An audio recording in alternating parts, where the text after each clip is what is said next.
Finally I am at home आणि मी पटापट आली आहे, म्हणजे 5 मिनिटात मी येते, काय म्हणजे 5 मिनिटाच्या आत मी पोचते. आणि आल्या आल्या हातपाय धुतले आणि सगळ्यात पहिला लावला कुकर. ठीक आहे, त्याच्या आतमध्ये एक छोटंसं बीट पण ठेवलं आहे कोशिंबीरसाठी, बीटरूट सलाड सगळ्यांना माहितीच असेल. आणि कढी बनवणार आहे भेंड्याची, असं आमच्याकडे बोलतात, भेंड्याची कढी मी बनवणार आहे. Stay tune. आजच्या ब्लॉगची सुरुवात मी दुपारी केली आहे, तर बघितलं असेल. बट ॲक्च्युली काय झालं ना, माझ्या फोनची मेमरी फुल झालेली आणि मी सकाळी क्लिप्स काही घेतलेच नाहीत छोटे मोठे.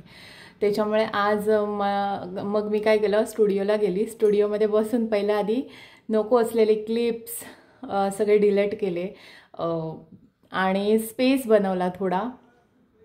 आणि फायनली मी दुपारनंतर थोडंफार शूट करायचा प्रयत्न करते आहे. 2 वाजलेत, परफेक्ट 2. आणि माझं जेवण झालं आहे. भात काढून ठेवला आहे, कापं शिजत आहेत, म्हणजे शिजलीच आहेत, जराशी कुरकुरीत व्हायला ठेवली आहेत. आणि इथे आहे माझ्या भेंड्याची कढी, म्हणजे भेंडीची कढी. तर त्याला अजून सार, भेंडीचं सार, परफेक्ट वर्ड सगळ्यांसाठी म्हणजे समजायला. भेंडीचं सार आहे. आणि आता झालं आहे, आता 2 मिनटात मी जेवायला घेणार आहे. 2:30 वाजेपर्यंत निघून जाईन, भांडी वगैरे घासून 5 मिनिट बसून. 2 वाजलेत. तर स्टे ट्यून. हा ड्रेसवरती एक एव्हरीडे लुक क्रिएट करणार आहे, जसं की मी काल पण केलेला, पण ते व्हिडिओज अजूनपर्यंत मी एडिट केलेले नाही आहेत. तर ते पण एडिट करायचे आहेत. आणि आता मला मेकअपचं एक ट्युटोरियल पण बनवायचं आहे. तर छान दिवस चाललेत. Stay tune. फायनली हा जो कॉम्बो आहे ना माझ्या मीलचा आजचा, तो माझा खूप फेवरेट आहे. पण मे बी वर्षभर या त्याच्यापेक्षा जास्ती मी तो खाल्ला नव्हता. तर सगळ्यात पहिलं माझं ताट सिंपल आहे, खूप काही नाही आहे. राईस, बटाट्याची कापं आणि भेंडीचं सार आणि थोडासा कांदा राहिलेला जो फोडणीत घालताना. आणि जी भेंडीचं सार आहे ना मला खूप आवडतं. जसं टोमॅटोचं सार, भेंडीचं सार, मच्छीचं कालवण, सेम नो. तर मला आवडतं खूप. पण मी भेंडीचं सार गेले वर्षभर मला आठवते मी खाल्लंच नाही आहे. आणि मला माझ्या आजीसारखं म्हणजे आईसारखं सेम बनवता येत नाही, पण कधी कधी ट्राय करत असते. कारण तिनेच म्हणजे मी 11वी-12वीत असताना तिच्याच हातचं भेंडीचं सार खाल्लेलं आणि ते मला एवढं आवडलेलं. पण दिक्कत ये है कि हम अब उनके पास जा नहीं सकते, वो हमारे पास आ नहीं सकते ये सब बनाने के लिए. तर मी ट्राय करत असते आणि म्हटलं आज ट्राय करूया. तिच्यासारखं तर 100% झालं नसणार, पण फिर भी फर्स्ट बाईट.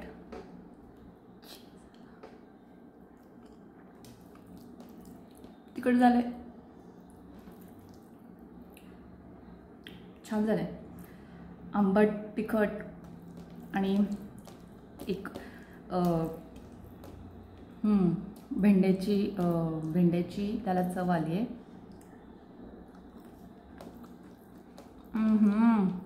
छान, मस्त. तर चला जेवून भेटते, कारण मला जायचं आहे स्टुडिओला रिटर्न. जेवून झाल्यावर, भांडी घासून झाल्यावर 10 मिनटं एका जागेवर एकदम शांत, म्हणजे एवढी शांत की विचारू नका, बसल्यावर आता फायनली मी जात आहे स्टुडिओला. कसला चिकटलाय हा, पण पडेल ना, ही शपथ माझा जीवच घेऊन टाकेल.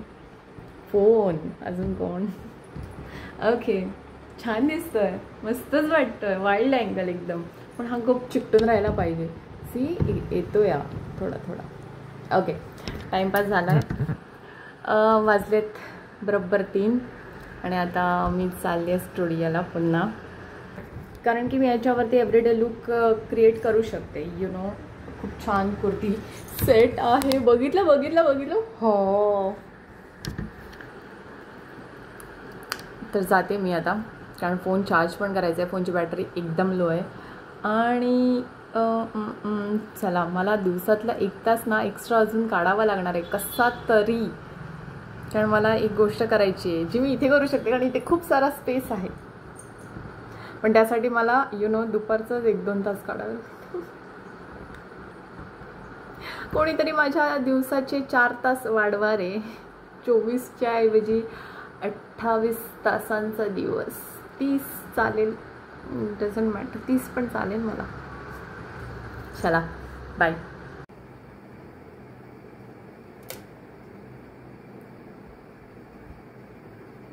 फायनली रात्रीचे वाजलेत 9:10.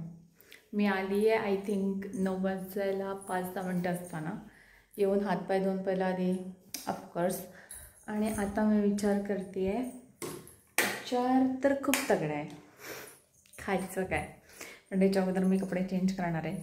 दुपारचं थोडंसं भात आहे, कढी आहे आणि 2-4 काप आहेत. आणि मला बनवायचं होतं ते सलाड. तर मी सलाड तर बनवणार, कारण की मी बीट बॉईल करून ठेवलं आहे. आणि येस,